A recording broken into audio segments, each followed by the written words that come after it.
we're learning, continue where we left off from last week. We are on page Shin Ayin Tes 379 in chapter Nun Dale, which is 54. Shelo lekalo Adam Yisrael is the title of this chapter, not to curse a person from the children of Israel. And we learned already in paragraph 1 on the right side the meaning of this and the source of this. And I encourage, if you didn't get a chance to watch the last learning, to go watch the video. You can watch the video on rabbismith.org or on YouTube. And if you can't find it, send me an email, info@rabbismith.org, and we'll help you get the link, because we went through the whole first paragraph, which is really fun, foundational. But one of the points that we made over here was that, and what the Rabbi Steif is making, what the Torah is making, is that it's forbidden for a person to curse, even if the person that is being cursed is not affected. They don't know about it. They don't hear about it. They're not pained by it, because this is something that's denigrating the cursor. The person who's doing the cursing is not living in their existence as they really are, as someone created in God Almighty's divine image. So then we're going to take this now a step further. Base, and at the bottom right of the page, it says, also the kal atzma. It's forbidden for a person to curse himself. Diksiv, like it's written in the Devarim, book of Deuteronomy, chapter 4, verse 9. You have to guard yourself, and you have to do everything to guard your soul. You have to guard your soul exceedingly. Darshinan, shuazhara, that this is a warning. We learn in the Talmud, in the tractate of Shavuos, on the 37th page, on the second side. In the square bracket, it says Vasamag, which is Sefer Mitzvos Gedalis, one of the compilers of the 613 commandments of the Torah. He lists this commandment as a commandment to be counted among the 613. The King Kasav Rambam, Behilchas Sanhedrin, and so also writes the Maimonides, the Rambam, in his massive work of compiling all the laws of the Torah in the laws of Sanhedrin. That's the court, the high court that would meet, and she had its courtroom was as part of the Holy Temple in the Holy City of Jerusalem. And that is from chapter 26, the third halacha. A person who curses himself, he receives lashes like someone who curses someone else. So we learned last time, what's this concept of corporal punishment? The concept of corporal punishment is that if a person is not getting the message, that they're not acting appropriately, the point is, it's taking a step further what we said last time. We said last time, a person curses a deaf man. He doesn't know about it. He doesn't hear, it's not bothered by it. Still, it's punishable corporal punishment, because the person himself is denigrating himself. The cursor, the person who's doing the cursing, is denigrating himself. He's taking himself down from his high standing as a human being created in God Almighty's divine image. So also, if he curses himself, he receives the same corporal punishment. So ideally, our goal is not here to mete out corporal punishment, to punish people. Our goal is that people will conduct themselves properly by pointing to them in themselves, the divinity in themselves, that they're created in God Almighty's divine image, and they're being created at every moment, every instant, from nothing into something by God Almighty himself, is creating each one of us, lovingly and intentionally creating each one of us. So if we have chinuch, if we bring each one of our children, which means to dedicate a person into the service of God Almighty, if we do that properly, then we will never have to do any enforcement. But the enforcement is necessary if a person goes so far from his roots, so to speak, of who he really is, that he's not conducting himself in accord with his existence of being created in God Almighty's divine image. Then if he doesn't get the message from spiritual leaders speaking to him, if he doesn't get the message from the rebuke of his peers, if he doesn't get the message from his learning the Torah in the written word, if he doesn't get the message from his common sense, as the Rabbi Steif says, a person is meant to intuit from his observation of the world God Almighty's divine commandments for him. If he still doesn't have the message after all that, then we're in a desperate situation to get the message across to this human being for his sake.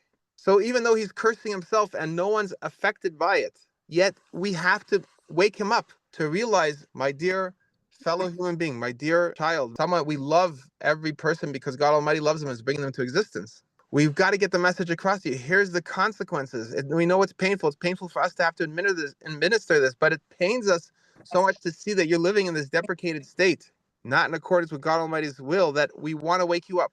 So that's what corporal punishment is about. It's a wake-up call of last resort. It's interesting that sometimes you have people that are very much in favor of punishment, whether it's corporal punishment or capital punishment, but their attitude is, well, of course, the person did something wrong, go punish them. But they don't themselves take on any responsibility to go and reach that person, to uplift that person, to conduct themselves properly. They just write them off and say, punishment, corporal punishment, capital punishment, or in modern cultures, they have something called jail, which is not a Torah concept. There's no jail as a punishment. That's a completely irreprehensible, unwanted punishment in Torah. Why? Because your person's alive and he's not able to live his life.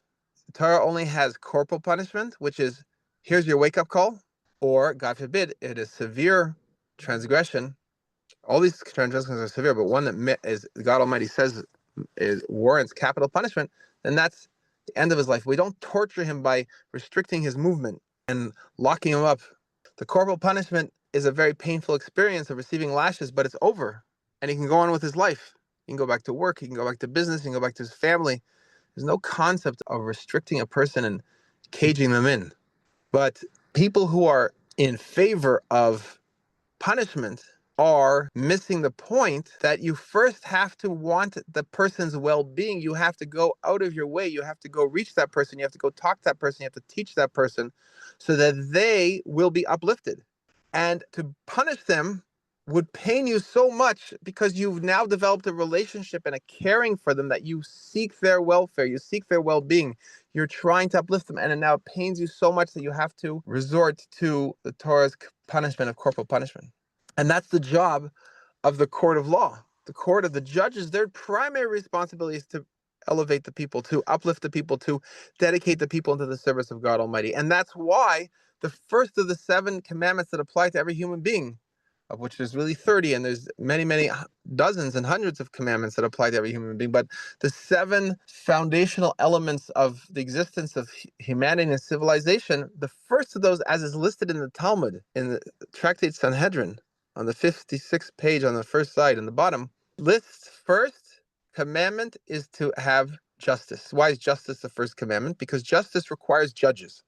And judges, their responsibility is to educate, to mechanech, to and educate. The word educate doesn't capture what chinuch is. Chinuch is the dedication of a human being into the service of God Almighty, whether we're dedicating ourselves or dedicating our children, dedicating others into the service of God Almighty. So that is what the court is there for. So a person doesn't have to be a judge. You first have to take upon yourself to have the responsibility to uplift the people. So to speak, you don't have the authority or the standing to be a punisher, to implement punishment, unless you are first and foremost a mechanech, a person who's uplifting the people. And then one of your dear Talmidim, one of your dear students transgresses from being who he really is, then you might have to bring the consequences to bear on that person. But that's painful. Any teacher who loves his students doesn't want to have to punish a student, just like a father doesn't want to have to punish his child. So we have to discard this notion of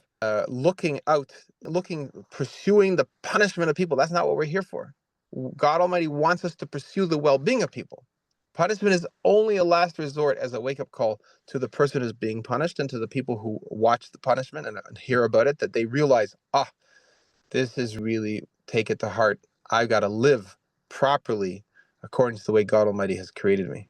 So that's what we learn from this, what is being said over here.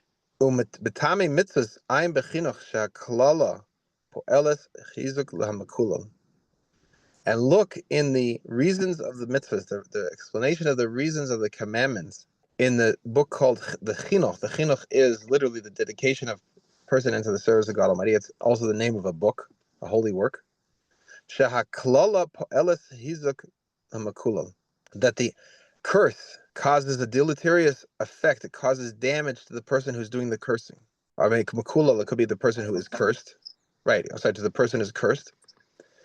והרמב"ם כתב שהתורה הקפידה על המקלה שלא יגיע נפשי לנקימה ולא ירגיל לכעס, על כן אפילו אם הכולל אינו שומע כלל האסור, אם כלל אבי והוא דיין ונשיא, Chayav lo mishum arba devarim, mishum lo tekal al cheresh, mishum ha'av, mishum hadayan, mishum nasi ba'amcha adkan. So he's saying that it does affect the person who's being cursed.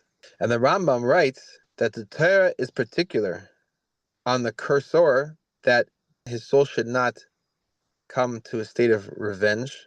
We're not allowed to take revenge. One of the prohibitions of the Torah is taking revenge. And also is prohibited is anger. We don't want to below yargil case. We don't want the person to become accustomed to getting angry.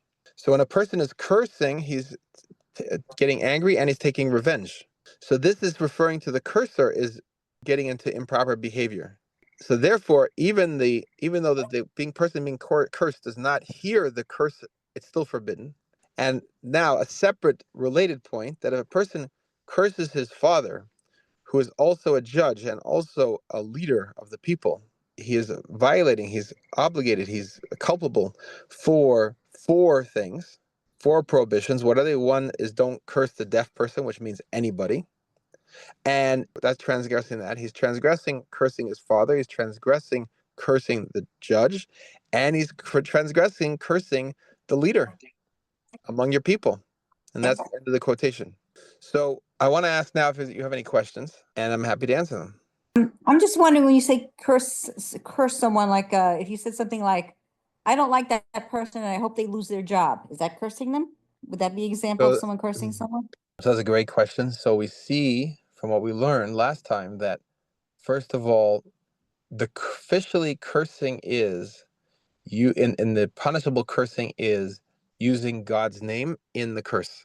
Oh, okay. And now that could be God's name as one of the words, one names of God from the Torah, or it could be a name in a different language that God is referred to in a different language. That is the official violation. That's the official problematic curse. However, we learned that it's problematic to curse anyways because it is an act of vengeance and it's also an act of anger. So while the person might say that he wishes ill will on another person without using God's name is not going to be subject to the corporal punishment, it's still clearly forbidden because it's coming as an act of vengeance. It's coming as an act of anger.